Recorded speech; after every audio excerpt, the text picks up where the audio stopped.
And thank you to everyone online for joining us.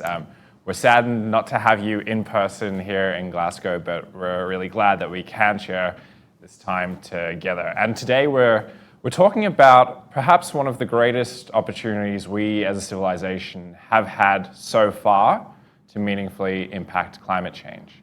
We're talking, of course, about the COVID-19 economic recovery. We've seen $16.7 trillion in global spending to date. And from our perspective, at least, that is not normal. It reflects a once-in-a-generation opportunity for governments to reshape the future of their societies. And we hope that future is a green one.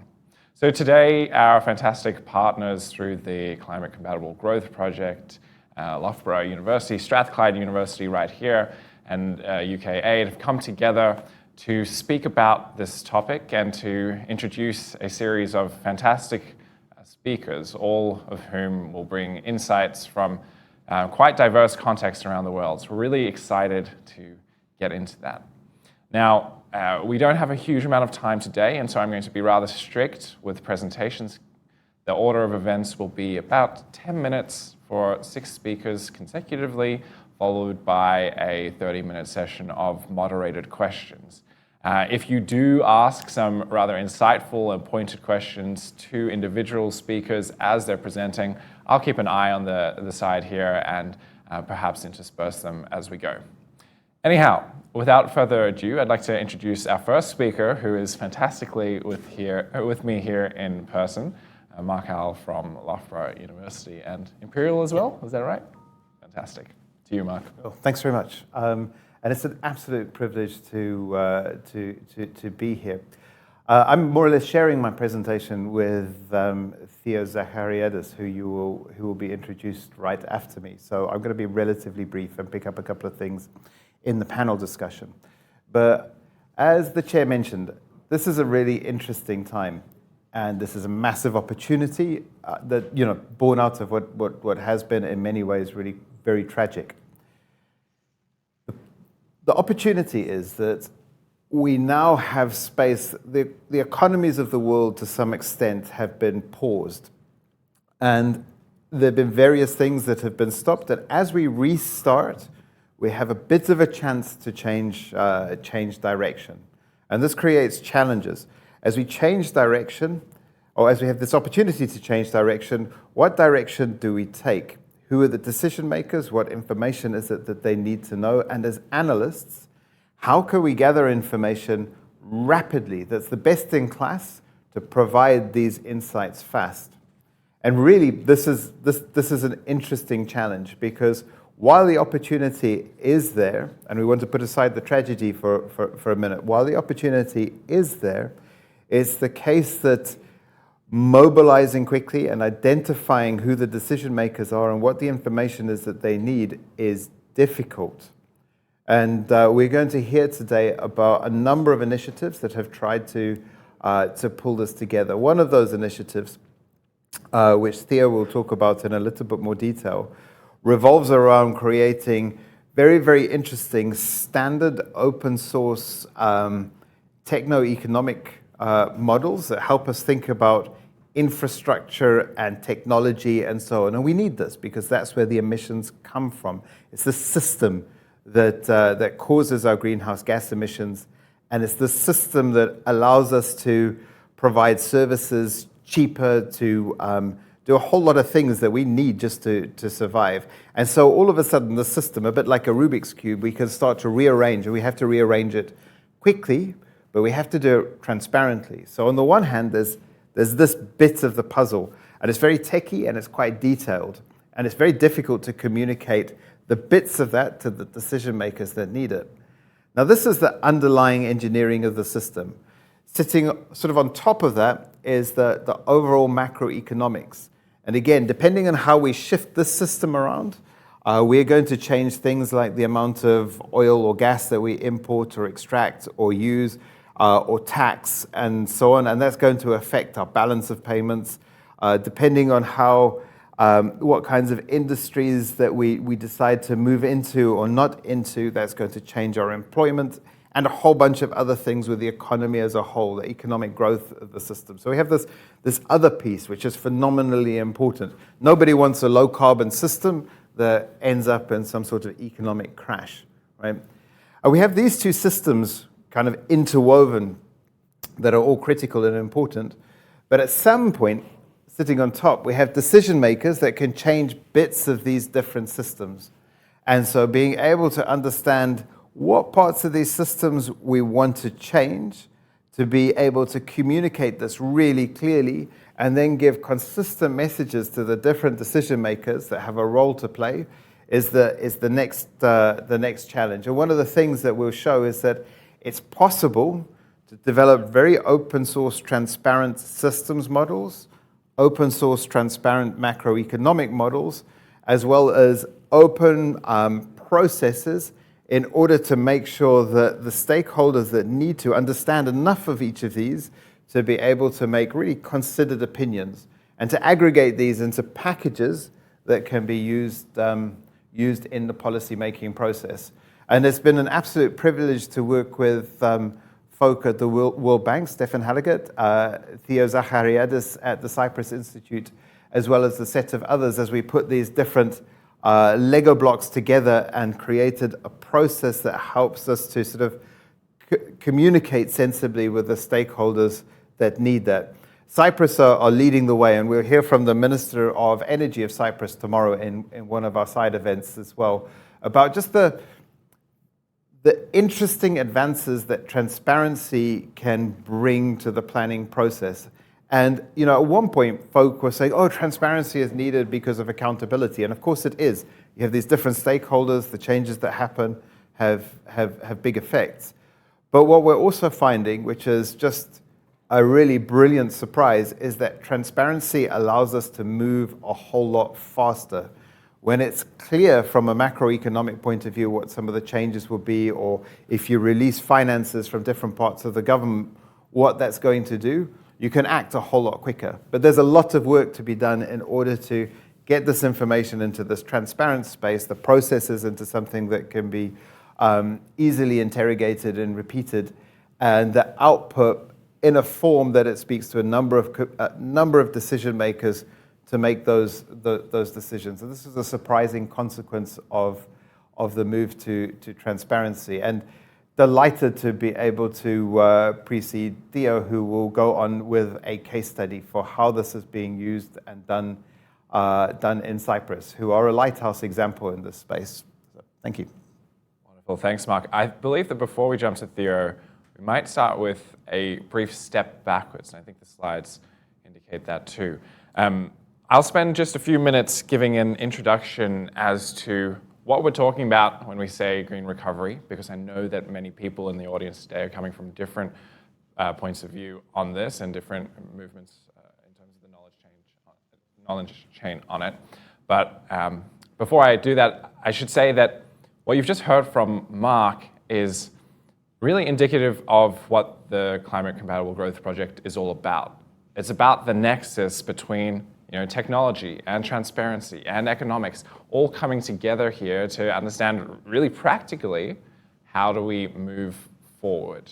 How do we move forward to design an economy that is both growing, strong, good for its people, but also supports our environmental objectives.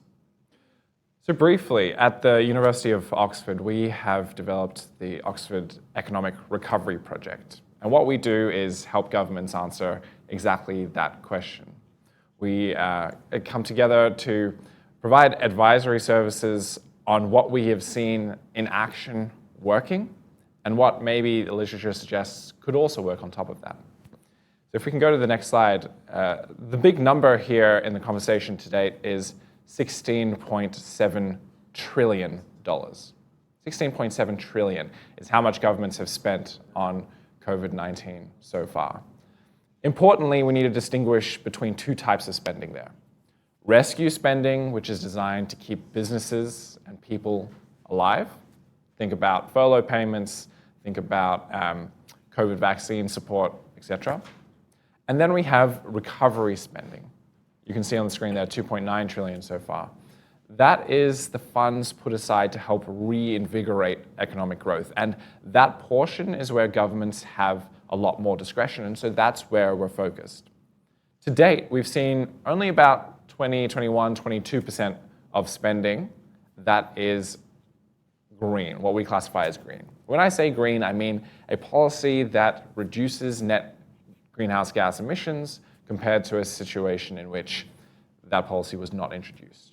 Of course, there are lots of co-benefits and interplays here as well in the natural capital and biodiversity space, in the air pollution space, and even broader beyond that. But for our purposes today, we're going to keep it a little bit constrained.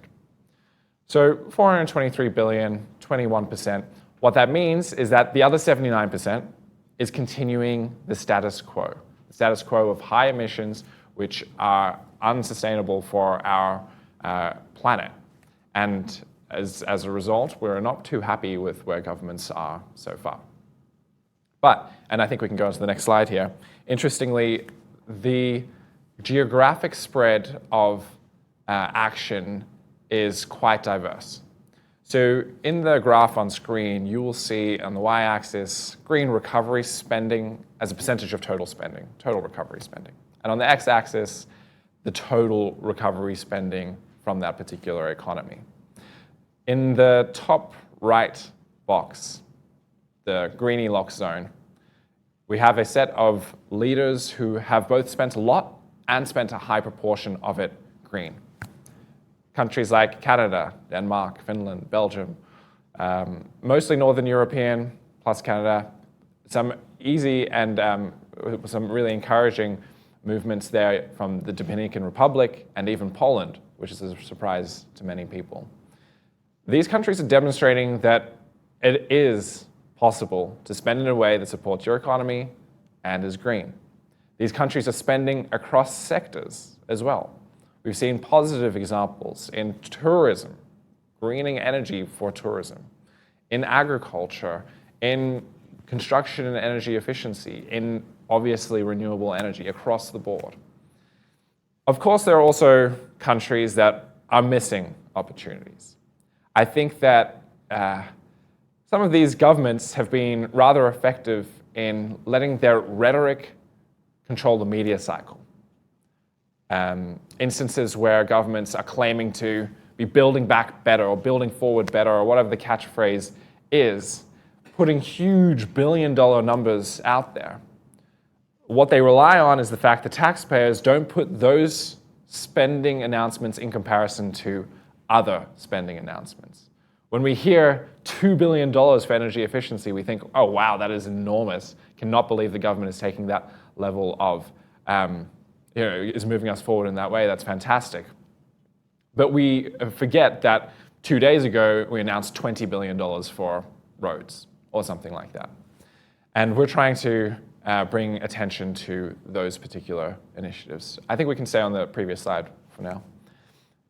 There are also, importantly, on the left-hand side of this graph, a series of countries who haven't spent a huge amount on recovery yet.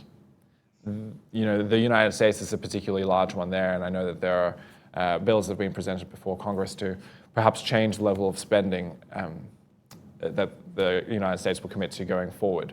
But those nations in particular have a lot of potential left, right? They haven't announced their economic recovery plans in the way that other countries have, and it's those nations that maybe we can direct particular attention to. That's not to say that we shouldn't think about the countries who I've already put in boxes of leaders versus missing opportunities. There are definitely opportunities still to influence those spending patterns and to help move, announce spending from the status quo bucket to the green bucket. You know, there are options basically across sectors. Even in healthcare, we can think about sustainable procurement mandates associated with a new hospital construction. That moves a healthcare project from neutral to green. And those examples, I'm sure, as you can imagine, are prevalent across industries. If we might move to the last slide here now. One particular gap that we have noticed in our observations of COVID-19 recovery is significant disparity between how rich nations spend and how vulnerable nations spend. I work with governments around the world, but in particular recently with a number of governments in Africa. These nations have seen their tax credits halve as a result of COVID-19. Population isn't moving around, business isn't moving itself, tax is down 50%. They're struggling just to meet their loan obligations. Never mind to spend on healthcare initiatives for their citizens, education initiatives for their citizens, and climate initiatives. They're well beyond the scope of where the focus is right now. And in many ways, that is totally fair enough. There's a big obligation then for rich countries who have spent, as I said already, $16.7 trillion to support those who are in particular need. We had enormous inequality coming into this crisis.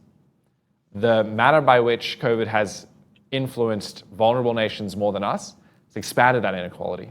And the fact that we, as rich nations, are able to respond and they are not, will widen it even further. That has long-term implications in terms of global stability, in terms of economic cohesiveness on the global stage, et cetera. And so there's this big imperative for us to be generous and to help in whatever way we can.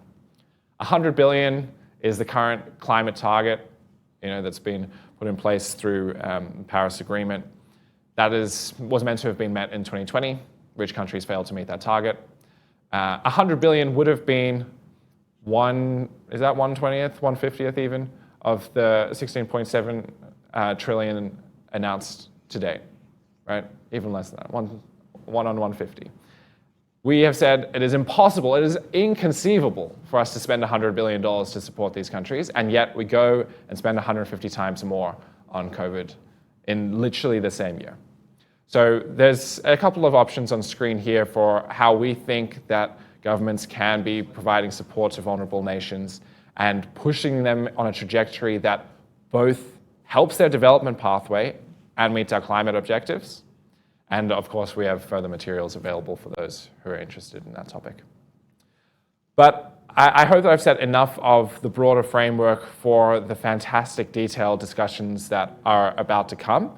And I'll ask that we move on to those now. So Mark gave a fantastic introduction to one of these more detailed case studies that Theo is about to present to us. And the focus is, of course, on Cyprus. And I should say that Theo is joining us from the Cyprus Institute. So Theo, without further ado, might I pass on to you? And thank you for joining us. Thank you very much, Brian. Thanks to everyone. Thank you for the invitation. It's an honor to be part of these side events of the Climate Compatible Growth Initiative. And thanks also to Mark, who provided a broader framework for this study, which we try to frame in a more general context, in order not to be country specific, but perhaps provide useful insights for other parts of the world as well. So I will very briefly report on the outcome of a study that we did at the Cyprus Institute. You can see here my colleagues and collaborators and co-authors, together with Mark and Will Blythe from the Department of International Development, and also Stefan from the World Bank. This was a study that was finished some months ago, and it has provided some important inputs to national planning. So, of course, we know more or less the background. Since spring of 2020, international organizations have outlined the need to have stimulus policies post-pandemic that would support the green transition. But of course, apart from general recommendations, each country has its own particularities, so there is a lot of groundwork to be done in order to have realistic policy measures in each country to be tailored to its own needs and to offer national added value and jobs while promoting the green transition. What we did starting in summer 2020 with policymakers in Cyprus was to try to identify green recovery measures that would be that were known to the administration more or less, together with some additional measures that were more transformative and perhaps less well known to the national administration. And what we started as a national initiative was then complemented very, very usefully with the work of Mark and the World Bank in order to provide a broader framework. So we started from screening the possible measures up to different stages, which I will not go into in detail today, but I will provide you the links to the report, up to providing a list of priorities based on the assessments that we did. We evaluated a number of recovery measures with a number of criteria, sustainability criteria that we adapted from a longer sustainability checklist of the World Bank. So this table shows a summary of the criteria that we used.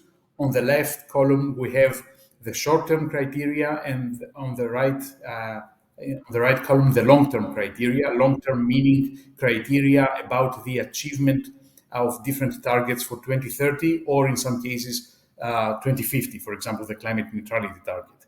And we had in the upper part of the table a number of more quantitative criteria that had to do with energy savings, emission reductions, and overall environmental impact.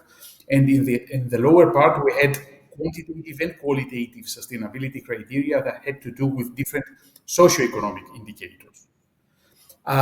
So we combined different methods and models. We, as Mark briefly explained, we had an open source energy model to assess energy and environmental impacts, an open source economic input-output model to assess the effect of each measure on economic output and also on employment.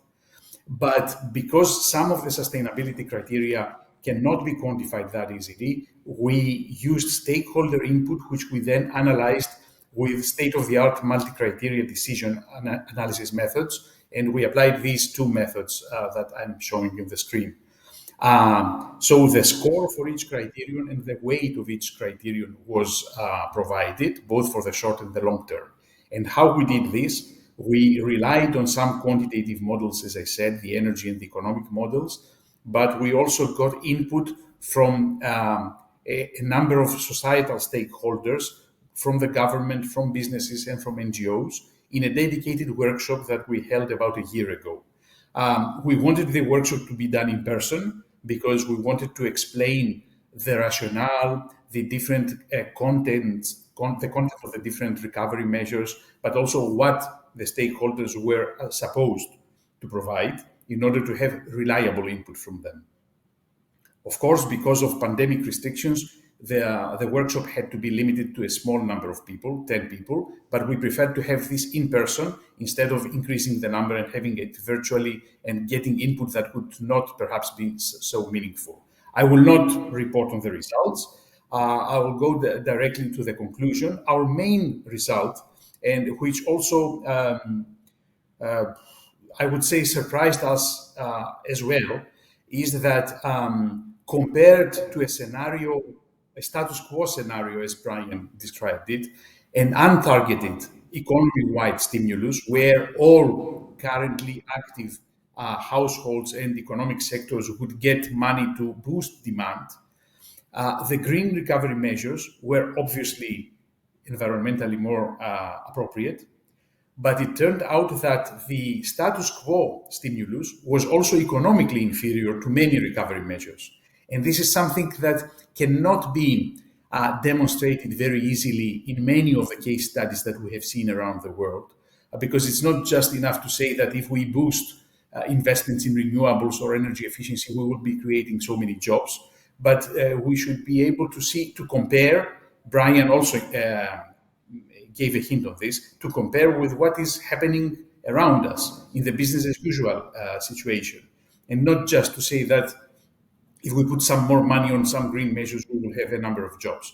So surprisingly, our models showed that some green recovery measures that had to do with energy efficiency or with sustainable mobility could create up to twice as many jobs compared to a business as usual stimulus that would provide money and boost demand across the economy, the way the economy is structured and operates right now.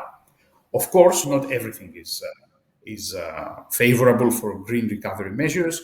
There are trade-offs about the effectiveness and trade-offs between the effectiveness in the short, medium, and long term, because some measures that may be immediately attractive with short-term benefits may not have long-lived benefits for sustainable and green economic development. On the other hand, there may be institutional changes that have low costs, can only provide a gradual improvement in environmental terms, but may be very important for the longer-term sustainability. In any case, highlighting also what Mark mentioned, we believe that the combination of open source models and transparent methods that are well reported and stakeholder participation are crucial, because it's not only to have a proper design of measures, but we want to increase the chances of the actual implementation of the measures. And political acceptance, both by the society but also by policymakers, is important and useful. We have to be a little bit visionary, but also a little bit realistic, so that we don't alienate parts of the population with some of the measures. The report is available as a World Bank paper, and there is also a blog post in the World Bank's climate blog. And to complement this study, we linked these recovery measures with specific sustainable development goals. This is part of the table with sustainability criteria that I mentioned in one of the slides, but we went a little bit further, providing advice to policymakers of Cyprus for the preparation of the recovery and resilience plan of the country in the frame of the whole recovery and resilience investments of the European Union. And we linked the recovery measures, each one of the recovery measures, with one or more sustainable development goals that might be relevant. And we are currently, together with the UN Sustainable Development Solutions Network, the European branch of it, we are currently analyzing the linkage of recovery measures of several EU countries, for example, Spain and Italy, against the performance in different sustainable development goals. And we believe that this approach can be expanded to all public budgets. Medium-term recovery projects, but also the annual budgets, in order to have, apart from the more usually used term green budgeting of the public investments, also in SDG budgeting, a sustainability budgeting. And this can help, we believe, put the whole strategic planning of a government and all public investments and reforms within the sustainability context, and it could inform policymakers. And for that design, the input from stakeholders is important, with a combination of quantitative and qualitative measures that I briefly touched upon. This report on linking the recovery plans with SDGs is also available on a link that I have provided in my slide pack. Thank you very much.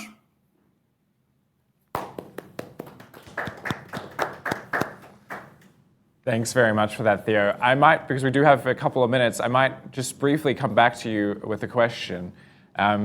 You mentioned the importance to go beyond what might be theoretically possible, and you've just described with great passion and I think a lot of accuracy the economic benefits, the SDG benefits, etc., of this type of investment.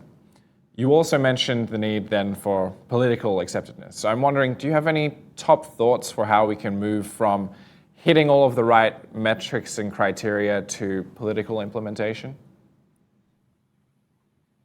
Well, implementation is always a challenge, but we believe that if during the policy design process there has been an active participation of societal stakeholders, this can improve the implementation as such. For example, we have the expert knowledge, you could say, that some specific measures are very growth or job enhancing. so they can provide good employment opportunities for skilled workers or unskilled workers and so on. There are models that can do this. There are, however, other constraints that societal stakeholders may know and which we may not know very well. For example, can we have massive energy renovations of buildings if we don't have the human resources for that? And if at the same time the whole of the world is going towards energy efficiency renovations, then there will be a lack in skilled workers around Europe, for example, or around another region. This is something that stakeholders could do, from businesses or from NGOs, could do much better than experts or policymakers. And if we include this in the design of the recovery plans, then I believe that we can improve the chances of good implementation as well.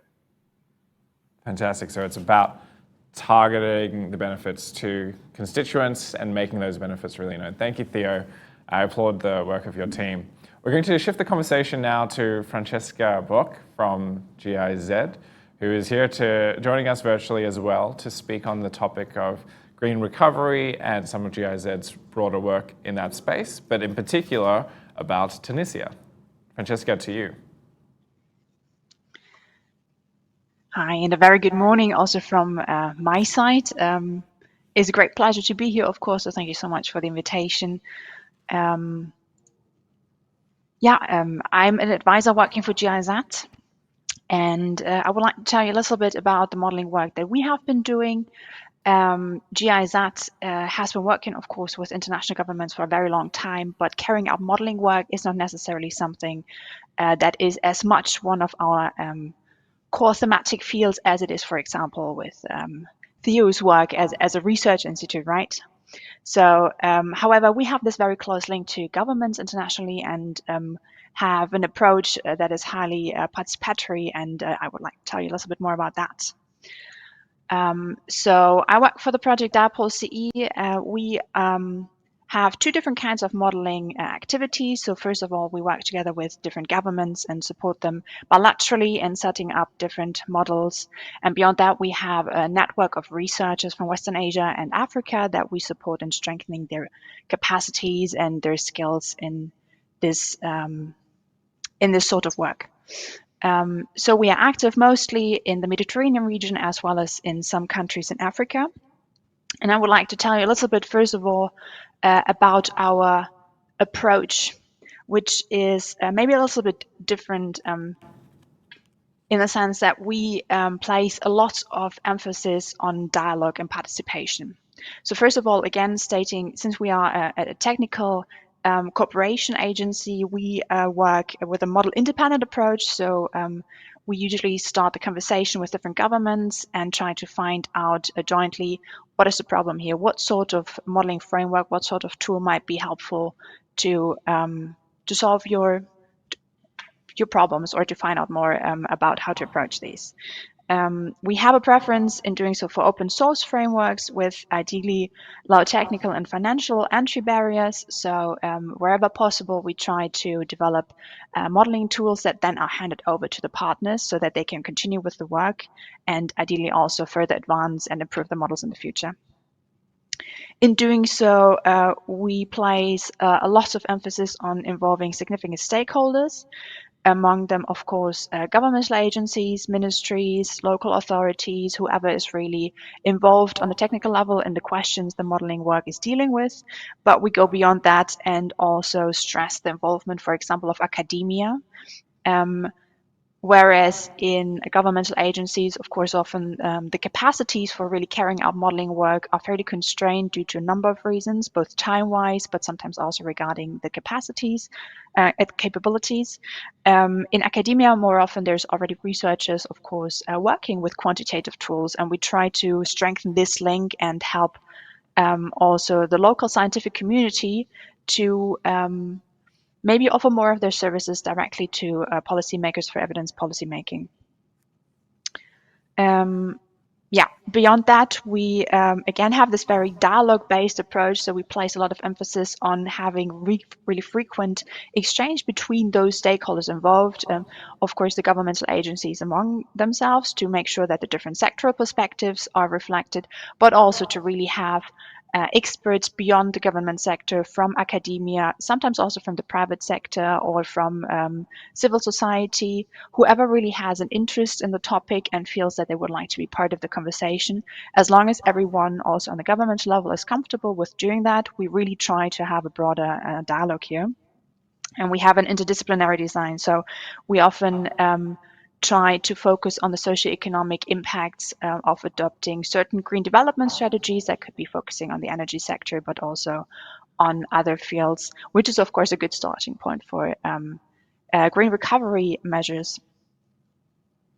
What happened, of course, when COVID hit was that there were international shocks, disruptions across value chains, there was a drop in fossil fuel prices. So basically overnight, all the analyses were conducted before that weren't valid anymore. So we had to revisit all of those. And as Brian and Mark, you already mentioned that before. So this is, of course, a struggle, but it's also an opportunity, because for us in this very participatory approach, it gives us the opportunity to really reopen the discussion again. Have our political priorities changed? Have our objectives maybe shifted to a certain extent? What are our expectations for the future, for price developments, but also for the economic development on our national level, and what that means for energy demand, for example? Beyond that, of course, we also hope that we would be able to contribute to designing high impact green recovery measures, and we are involved in such activities. However, and I'll come back to that later, it turned out that the processes for having the necessary coordination are really time consuming and lengthy, and it turns out that we are more contributing really to midterm economic strategy development than the very short term immediate need recovery. That being said, I would like to show you two examples in which we have been involved, starting with the case of Tunisia.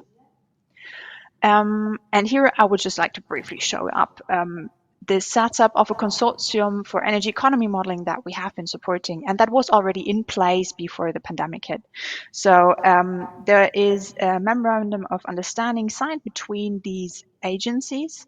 There is the Ministry in charge of Energy Affairs, there is the Energy Management Support Agency, ANME, there is the National Energy Utility, and there is the National Engineering School of Tunis. So we have all those actors that we want to have involved, also really as part of a formalized agreement.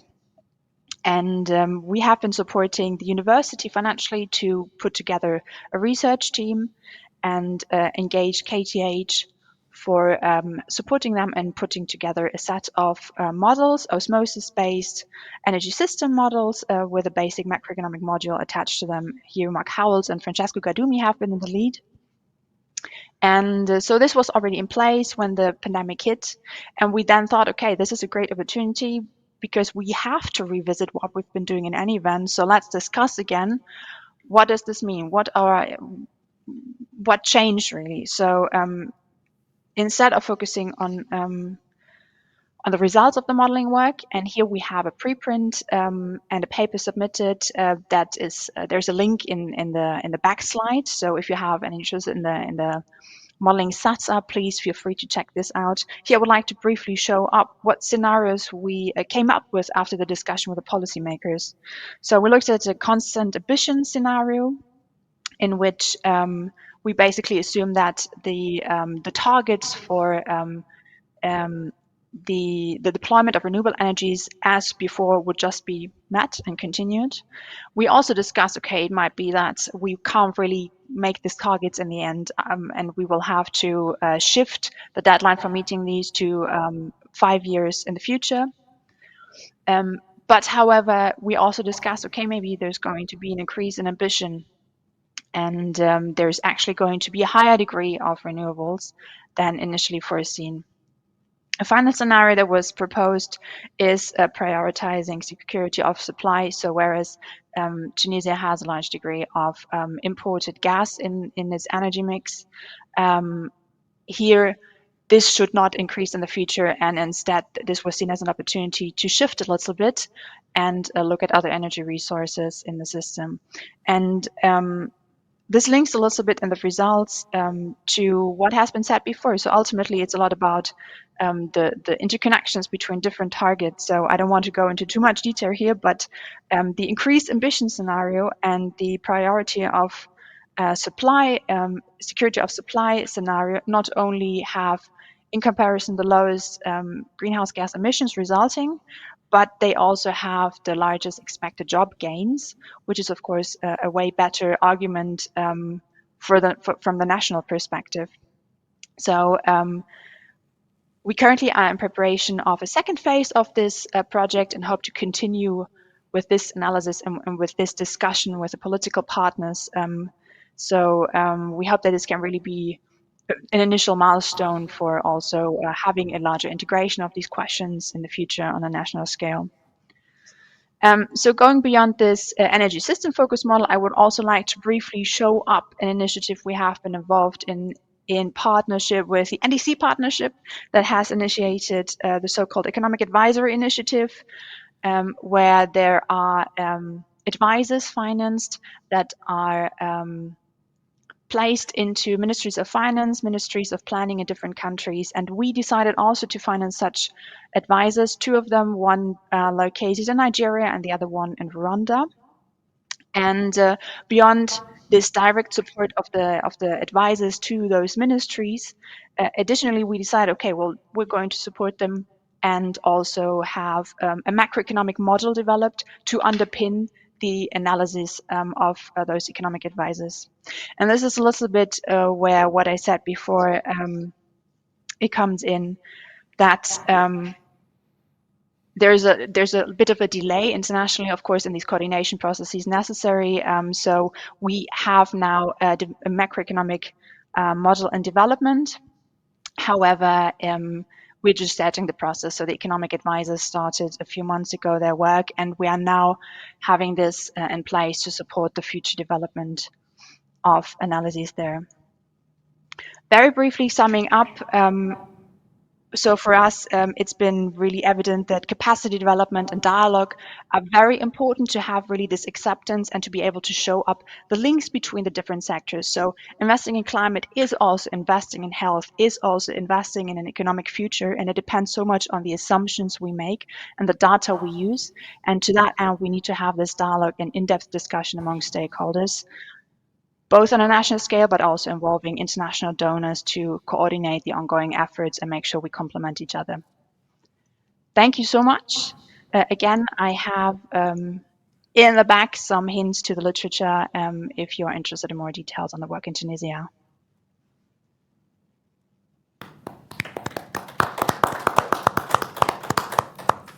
Thank you very much, Franziska, for that. I'm certainly, personally, I'm looking forward to exploring your work a little bit further. It's always nice to see these intersections between the economics and, as you talk very passionately about, the dialogue coming together and then being applied into policy. I mean, that's what we're looking for, right? Scientifically informed, justified with the voices of real people and actually informing policy.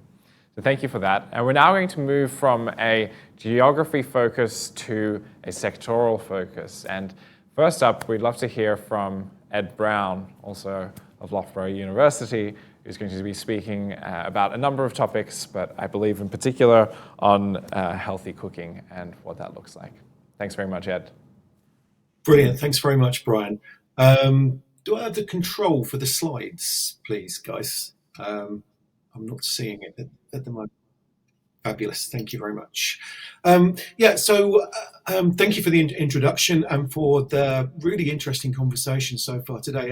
As Brian said, I want to focus on a more sectoral aspect, and in particular, really, how the current juncture relates to how we're going to fulfill SDG 7, and in particular, the cooking component of SDG 7 and how that may be affected by and indeed helped by the current situation we're in. So going back to Mark's idea that there are opportunities here, whilst we obviously recognise the dire circumstances that we've lived through. So I think we're all aware of the situation that we're currently in, and it's so really, as I said, it's really about how we can use these recovery plans to accelerate the transition to those who are still using biomass for cooking, to modern energy cooking services. We know the various assumptions. I think there are a couple of things to mention here, which is that we are obviously talking about the current impacts of the crisis in terms of morbidity, which is something that will continue. People are talking a lot about the apparent end of the crisis, but actually, in terms of many of the countries that we work in, then it's put the pressure that's already been put on inadequate health services and infrastructure are really important. And also the future is not just a matter about returning to where we were in the past, but also recognizing the transformations that are already being caused by these first waves of the COVID virus as we come to live with the impacts of those transformations over the coming years. So why biomass-based cooking? Simon, who's in the room actually with you today, and myself, when we began thinking about this about a year ago, the number of total deaths, I think, from COVID at that point was around 500,000. The situation now, as we know, is that the WHO has just gone above the 5 million death total. And actually, we also know from the countries that we work in that is a vast underestimate of the impacts of COVID. However, what we were struck by was certainly at that point, but also more generally, is that if we take that as a real profound crisis, we're talking about 5 million deaths globally over moving into closer to 2 years now. We're talking about a situation where already 4 million people's lives are cut short from indoor air pollution. So in other words, this is something that has been ongoing, and it's really important that we see it in that way. So in that sense, we're dealing with health through the COVID crisis, but it gives us an opportunity to tackle an issue that was already endemic globally, the fact that biomass-based cooking significantly harms health globally. I think the second thing is that it's also a very important limiting factor on the opportunities for women. It was Chairman Mao Zedong who said that women hold up half the sky, but it was his daughter that said, my mother got home from work when it was already dark, and that she then had to prepare everything for the evening meals for us for the next day. She had to cook, clean, and sew. And women discovered that equality meant a double burden. And quite a drudgery component of this for many, many women globally is not just the health impacts of biomass-based cooking, but the time to collect the fuel, the time to process the fuel, to light the stove, to make sure it stays alight, to undertake preparation of the food, and so on and so forth. So that's another component.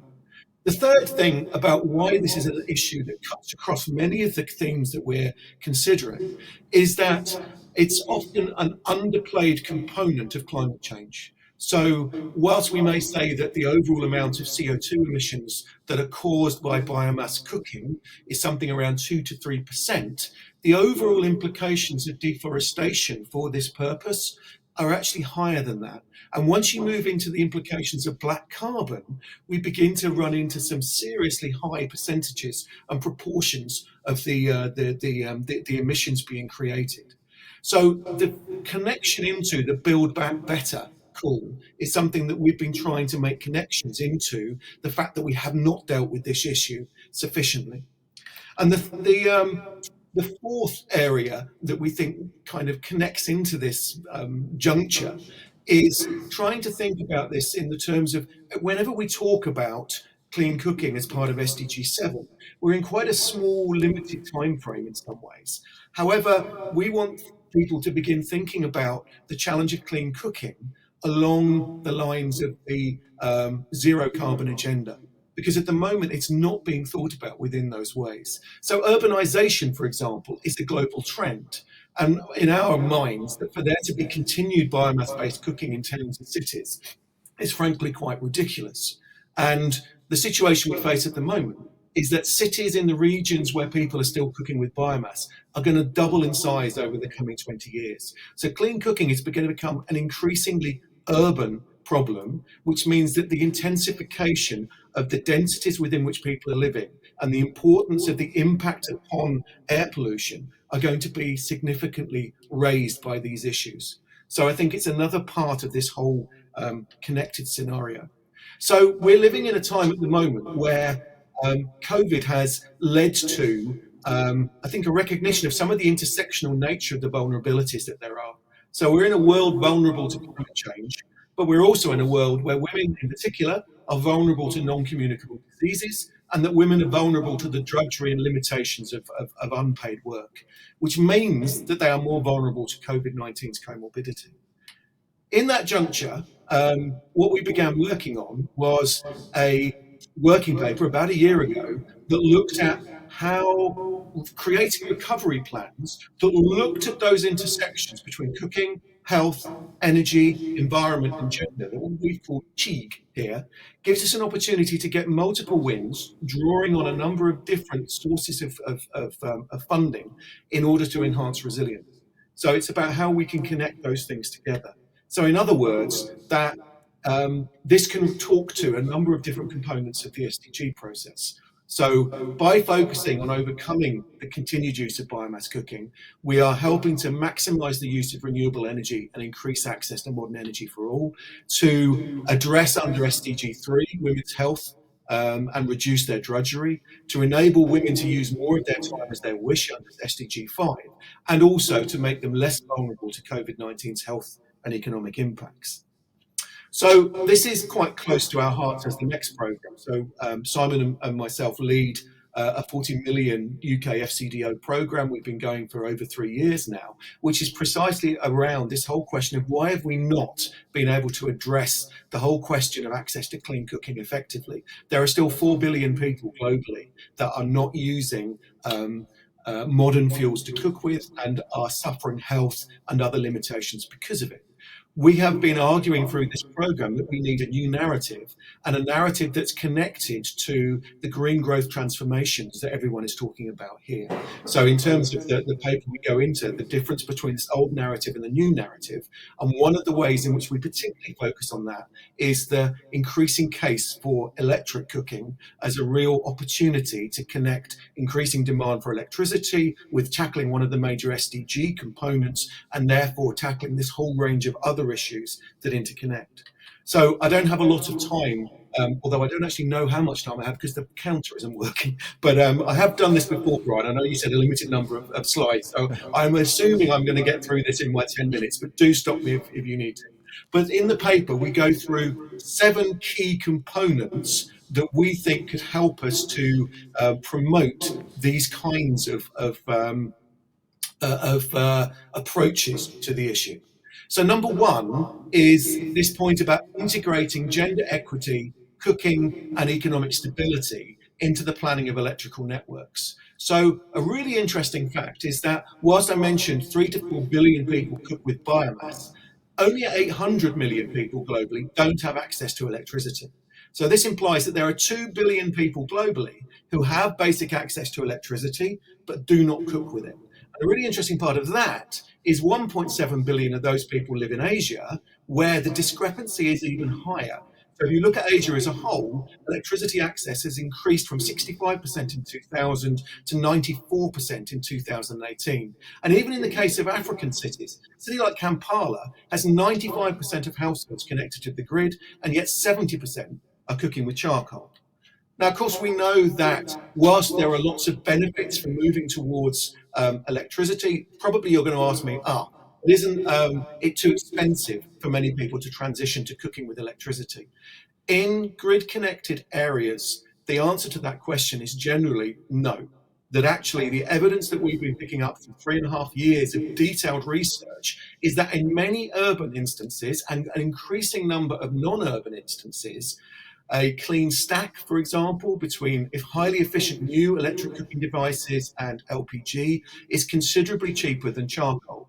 And indeed, in this case, which is from Nairobi in 2018, the electric pressure cooker is actually 7 times cheaper than using charcoal. Now, of course, there's the initial cost of the stove and so on, but there is an emerging evidence base that electricity has been left out of the picture when looking at cooking. And that is really important also when you begin to look at the increasing electrification process and the growing problems that the utilities have with the very low levels of demand that there are from the new connections. So actually there's a real interesting opportunity to connect those two things together. So obviously that means that one of the other issues that we need to deal with is, of course, not all national grid systems are reliable enough in terms of some, there are already a lot of load shedding and so on. So those kinds of issues are really important to address about the quality, but increasingly we're seeing through World Bank studies and so on, that increasing proportions of those connections are moving to tier 4 and tier 5 access in terms of the connections that they're able to enjoy. So by focusing on electricity, as we have been doing for the last 3 years, we're able to see a whole load of new opportunities. So we know that grids are expanding. We take the case of Uganda, or we've been working really closely in Kenya. But in Uganda, there is 950 megawatts of generating capacity, of which 93% is renewable. And at the moment, Uganda is already planning another 1,900 megawatts of capacity.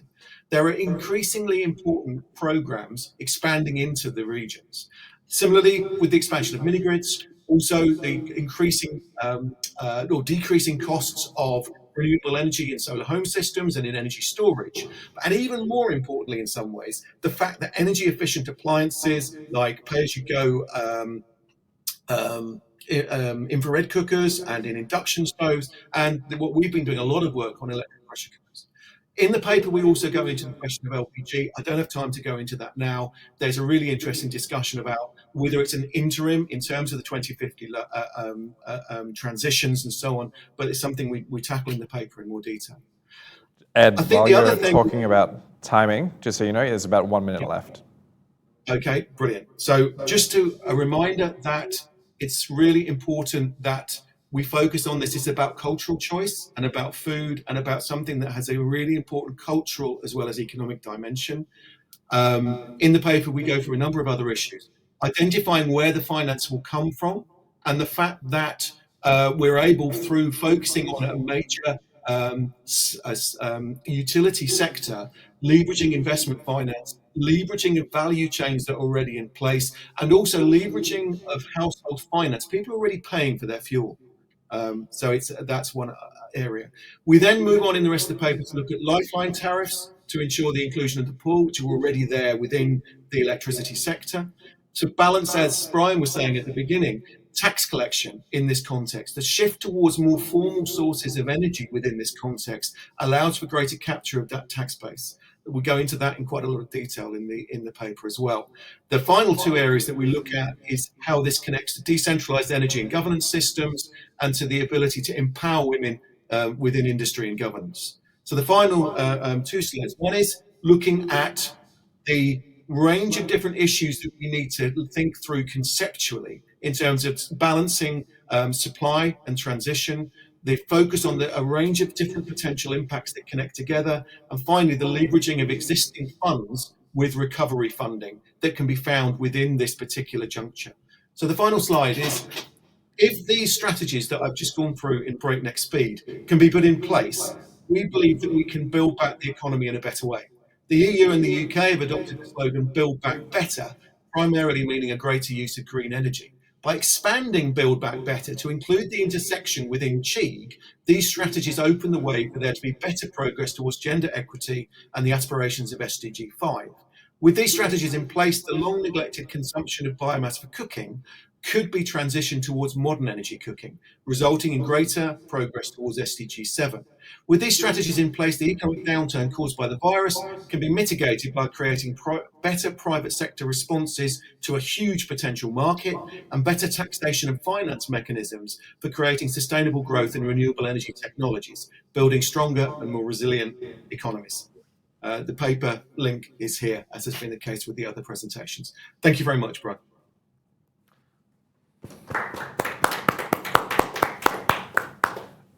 Thanks, Ed. As you talk about that, what comes to mind is how COVID was described very early in the pandemic as being a known unknown. We always knew there was going to be a pandemic, we just didn't really know when. But when you're talking about CHIG, it kind of seems like a known known. We know this is happening, we know that it's continuing to happen, we know that it's getting worse in many cases, and yet for COVID, when we came out and said, oh, we should have done more to prepare for this, well, for a known, we're not doing anything about it. It seems like your research is in exactly the right spot. Before we move on to the next presentation, maybe I'll come back to you after that one, Ed, for one of these questions about being that we've been asked in the Slido, being practical about whether we've seen any examples of this type of recovery-based investment to date, and if not, whether you have specific examples from pre-COVID that we might look to expand. Yeah, but we now move on to the final presentation. We're joined by Kevin McPherson. Thanks very much, Kevin, for joining us today. He's going to be speaking from the future of transport, about the future of transport, and in particular, its intersection with recovery. So over to you, Kevin. Okay, thank you, Brian. I hope everyone can hear me okay. Thank you very much for the opportunity to present here. I'm Kevin McPherson from TRL, the Transport Research Laboratory in UK. We did a project on behalf of High Volume Transport project, which is a UK aid project funded through the FCDO in UK. The project was all about transport and making transport, especially in low-income countries, resilient to pandemics. The backdrop, I'm sure everyone here is familiar with. We've all lived through this over the past couple of years. The fact that there have been massive disruptions in the transport sector and in the wider economy caused by COVID and by government restrictions in response to COVID. Massive impacts on people's livelihoods, on the economy, and we were looking specifically at the transport sector and how we can make the transport sector more resilient to pandemics. So we've produced a guide, which I'll go into in a little bit of detail at the end, to basically help transport planners, public health planners and transport operators improve resilience of the transport systems. We conducted several reviews. We looked at the impacts, obviously, of COVID and the responses across different countries to COVID in the transport sector. We looked at health measures as part of national and city transport plans as well.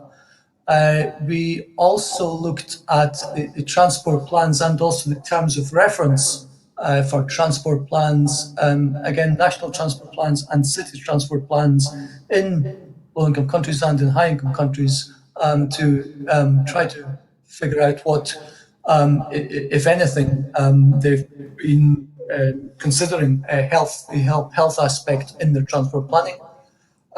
We looked at national pandemic preparedness plans, which many countries have actually produced in the past, to see whether they have specifically focused on transport. And we also looked at hurricane response plans.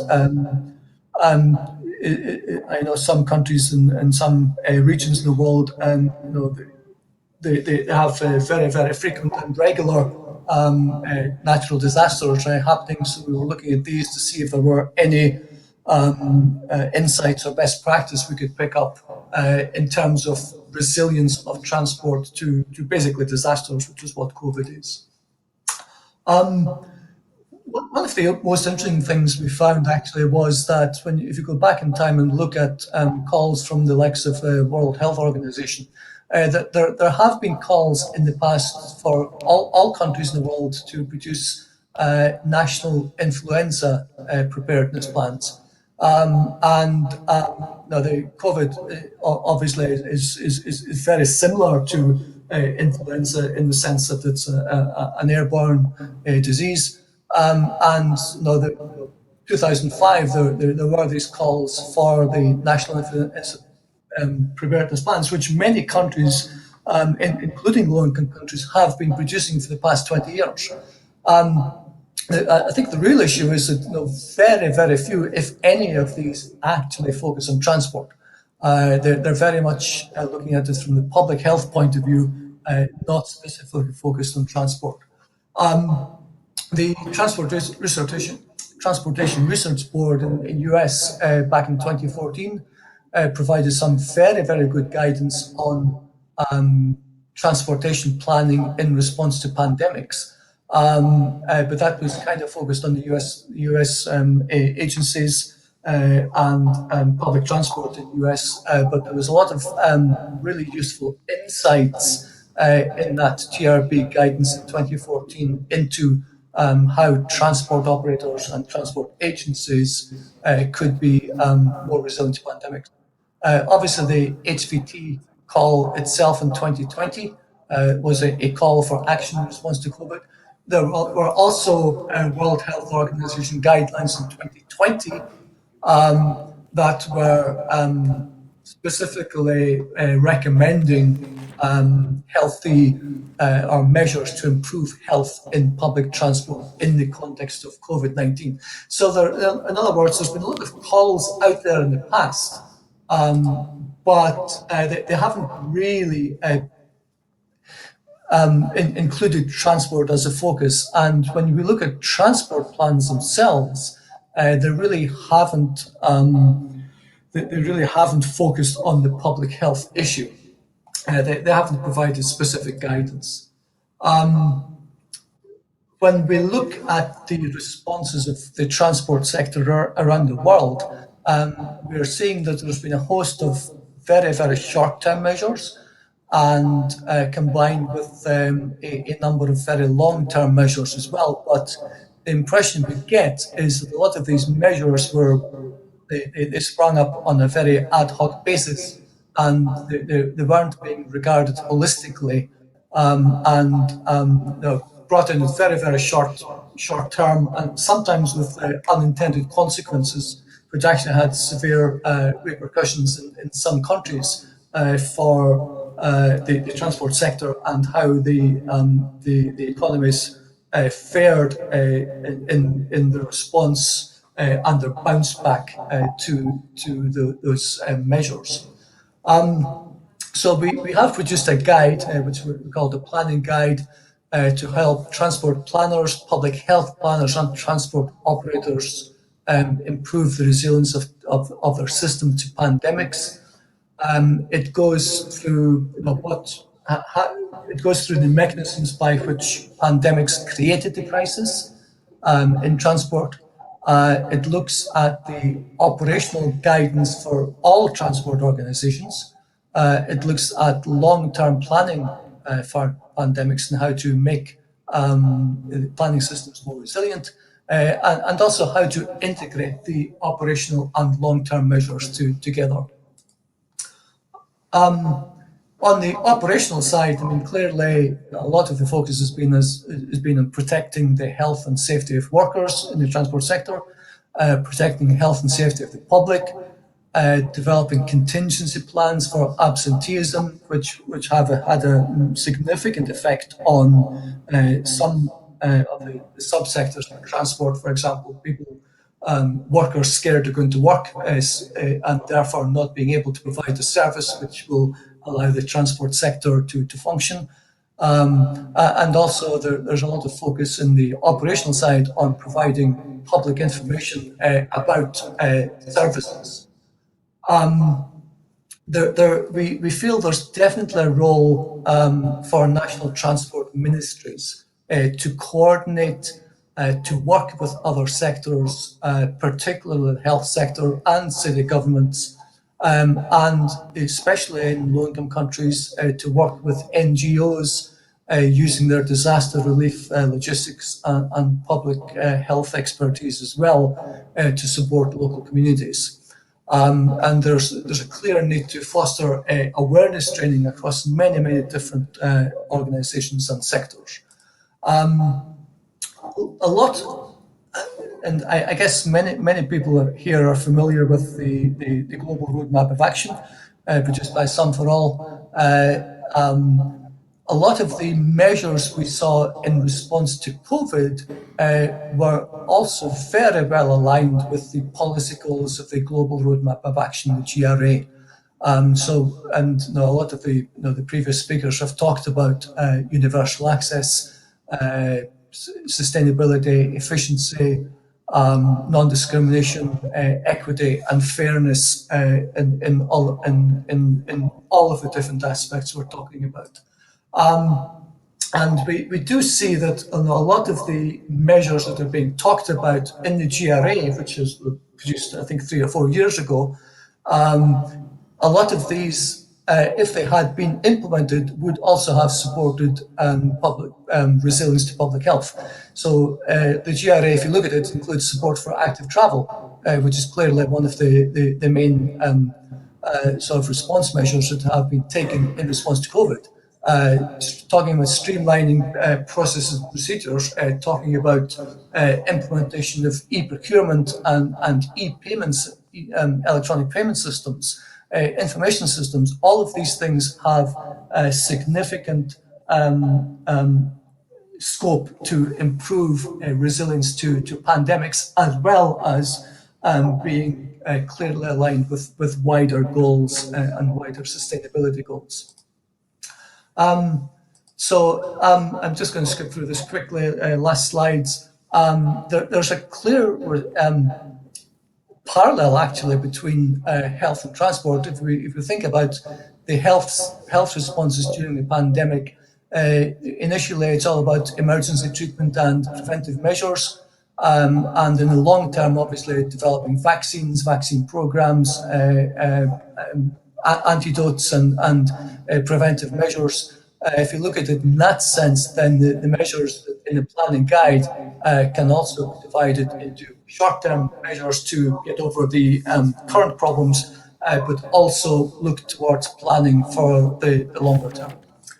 So the purpose of the project that we did, we produced a planning guide.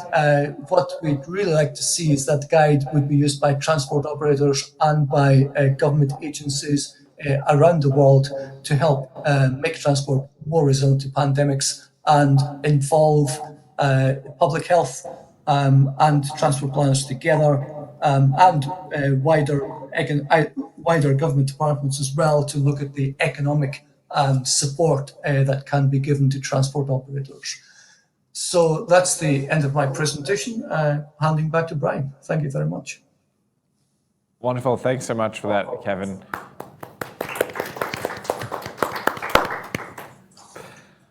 We have, fortunately, some time for questions, and I'm glad to see a few coming through on the Slido. If you're interested in asking a question and not quite sure how the system works, go to slido.com, that's slido.com, and use the code 424241. Again, 424241. There are quite a few questions on there, and we'll try to get through them as best as we can. I thought that, Mark, perhaps you can start us off with one of these more fundamental questions. The anonymous asker has said, wouldn't CCG, climate compatible growth, mean that we exit the economic growth-driven paradigm to one that focuses on societal well-being and environmental protection? So I suppose they're questioning the fundamental focus on growth. What do you have to say to that, Mark? Well, first off, it's always the case that difficult questions are asked by anonymous people. And so, but no, I'd like to say that, the first thing is if we continue business as usual, yes, we're going to struggle. We're simply not going to be able to continue with the resource extraction that we've got right now, the environmental damage, and so on. But CCG is much more about business not as usual. We have massive opportunities to change the way we've organized society, structures, business, economies, and so on. And when we do that, then, there's space for economic growth as well as the improvement of well-being. I'll give you one example of how strikingly obvious these failures are. During the COVID pandemic, I had a little bit more time at home. So rather than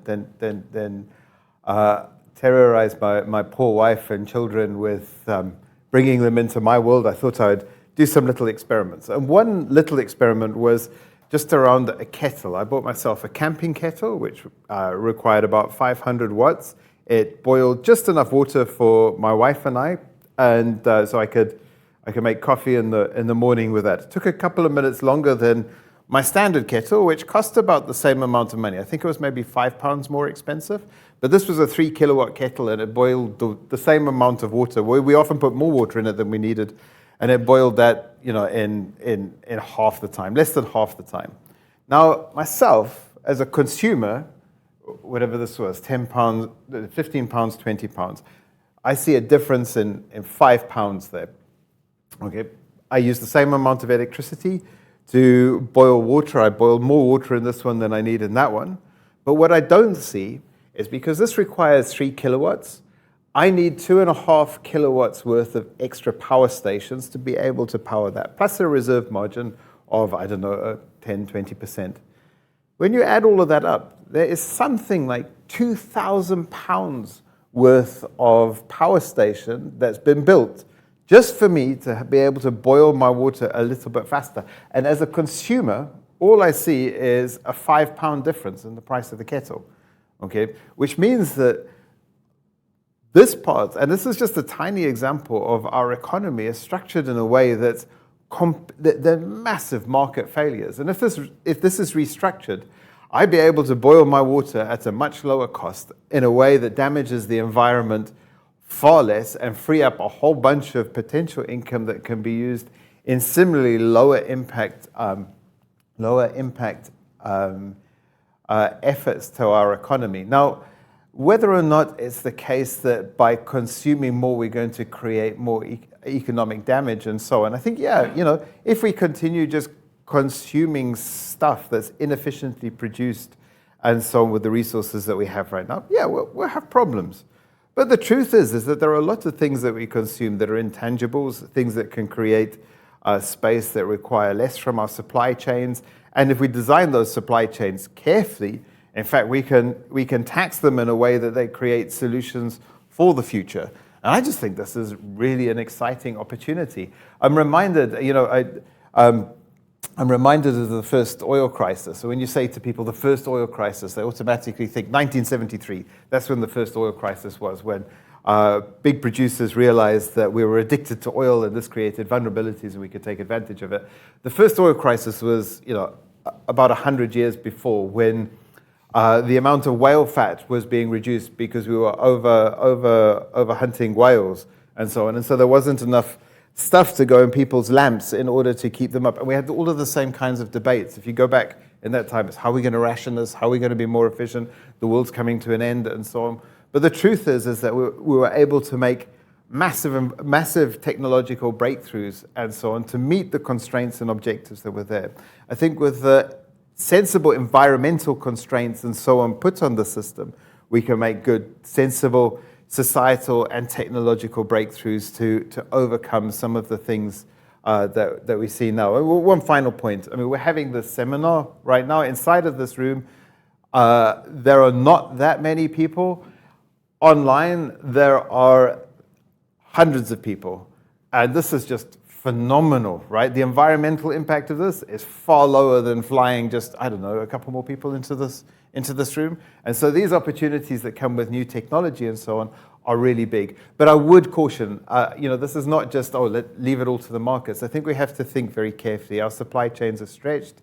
They're interwoven. There are vulnerabilities. They're very real, which means that actually we need to spend a lot of time unpacking how these things and the incentives work so we can get the machine rolling in the right direction.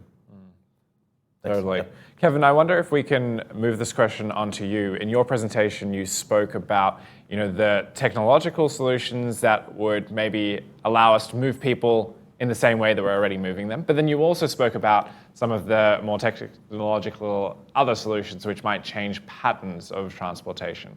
So I'm wondering, in the work that you do and the interactions you have with stakeholders, how do you address this question of the playoff between the need for environmental sustainability and a desire for growth? In the transport industry, there are massive changes happening at the moment. It's the sort of biggest revolution in transport probably since we moved from the horse and cart into internal combustion engine. And that revolution is coming really from electrification of vehicles, and also autonomous vehicles, which are two distinct things. Both of these are having profound impacts on the way in which people will use transport, the way in which transport services will be provided, but also on the costs of transport, making that transport freely accessible to people, or at least much more cheaply accessible to people, but also the environmental impacts are going to be massive in term. But that very much depends on the electricity generation of those transport, of the energy sector.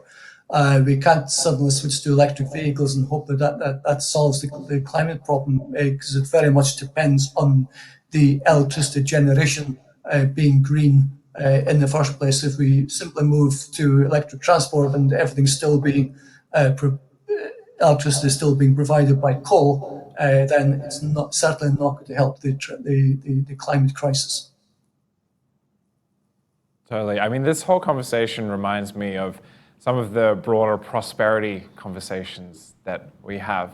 You know, that previously, in a prior world, the idea of prosperity was probably the right one. Prosperity is about, sure, economic growth, but far more than that, it's about societal well-being. It's about enjoying the natural environment around us. And I think maybe shifting from a new lens of prosperity, which is so growth-centric, to one that is a little bit broader and more inclusive of what it means to be human, can really help in that way. And I think that both the comments there from you, Mark, and from you, Kevin, suggest exactly that. Now, Ed, prior I mentioned that we might come back to you on the question, which has also been asked on Slido, as to whether we've seen any tangible examples of, in your case, clean cooking solutions coming through in recovery planning. Do you have anything that you might point us towards? I would say that at the moment, there is very little that has specifically made that connection. It's something that we're trying to get resonance with in terms of the interactions with particular governments. I mean, one example where we can see a connection strongly is in Kenya. So we've been working really closely with the Kenyan Energy Ministry in a number of ways over the last couple of years. And at the moment, the two Rapid Response Fund proposals that they have into the Energy Transitions Council. One is connected to the work that Mark and his colleagues are doing in terms of more effectively understanding the modelling of the Kenyan energy system, and then how that helps in terms of planning for these transitions that we're talking about. We've also been working with them in a second RRF, which is looking at, over the course of the next 18 months, how to strengthen their clean cooking strategy, but in particular to connect it to more directly to overall energy policy. So rather than seeing clean cooking as a standalone, it's actually seeing it as much more intimately connected into work that's ongoing within the Energy Ministry and within the energy planning process. So as one part of that, we're working with them in developing an effective e-cooking strategy that's building on work that we've been doing with KPLC, the utility, a number of different emerging suppliers of alternative, new, energy efficient technologies and so on. So in that sense, I would say Kenya is a really interesting example of how we can do that. We're also been working with the Nepal government, not specifically linked to the recovery process, but again coinciding with it. And I think part of the message today is, how can we make specific work that's been looking at recovery in the way that you introduced the session today, actually take this possibility and the connection to this kind of work seriously, and see it as an opportunity to bring these different debates together. And as you said, actually use the inflow of new funding to tackle a question that's been really not properly addressed for the last 20 or 30 years. So I think there are some really interesting opportunities. There isn't a one size fits all for any of this, as we know. But in those countries where there is, I think, an ambition to look at how the demand anticipation of the changes that we're talking about actually then fits into the planning processes, I think cooking is a really important component of that, which currently isn't being as addressed as strongly as it might. And so that's something that we're trying to do with a number of different governments at the moment. Absolutely. I wonder, Francesca, do you have any examples that you might like to highlight here as well? Positive progress that we've seen so far? I would say that the positive progress is mainly from the perspective that there is now more interest in having such discussions and in really looking at data also and seeing the connections between different sectors. So I feel like never before in the history of human beings there have been as many people wondering, okay, what was this again? Exponential growth, right? So throughout the pandemic, I mean, so there is so much more interest in figures and how they come to be and the data behind them, and more discussion on an international level, also in the public, and making use of this momentum and really looking at the interconnections between, for example, questions like clean cooking and health matters. So I mean, what often is the main moving agent in making policy happen is, of course, economic arguments, right? So, and highlighting, okay, so clean cooking, this is not only something that happens at the domestic household level where there's people affected that maybe, could improve their personal health, but this has economic consequences. And there is a lot more healthcare costs, or there is a loss in economic activity because these people are not as well as they could be, and really showing up through data that discussing these issues and having those also highlighted in quantitative work and really represented, be it as explicit assumptions or being at implicit assumptions by the lack of representation of certain assumptions. I would say that there has been a lot more interest really in discussing these things, a lot more openness, and that I regard really as big progress. Well, thank you for that. I think you're absolutely right. I think all of those comments are pretty spot on, to be honest. Unfortunately, we've pretty much reached the end of our time here together. A couple of closing remarks to tie it all together, though. I have been in conversation with lobbyists in Washington, in London, in Brussels, from a wide range of different special interest spaces, each of whom have their one or two topics, not climate related at all. There are one or two topics that they're pushing the administrations to devote recovery investment to. We are the special interest group of climate. We have been doing this type of research for decades now. While other groups are there in front of politicians trying to get investment into their areas of interest, we need to be doing the same, because this isn't an area of personal interest for us. It's not an area of corporate interest for us. It's an area of interest for the world, right? And so I think our call to action as we close this session is exactly that. Let's take the work that we've been doing and get it in front of the people who are making these decisions, get it in front of public audiences to spur them to action as well. So thank you to all of the speakers once again. I'm excited to hear more about Mark and Theo's project in person as we finish up. I encourage everyone else online to also move into conversation virtually with the presenters on their topics. Thank you for joining us.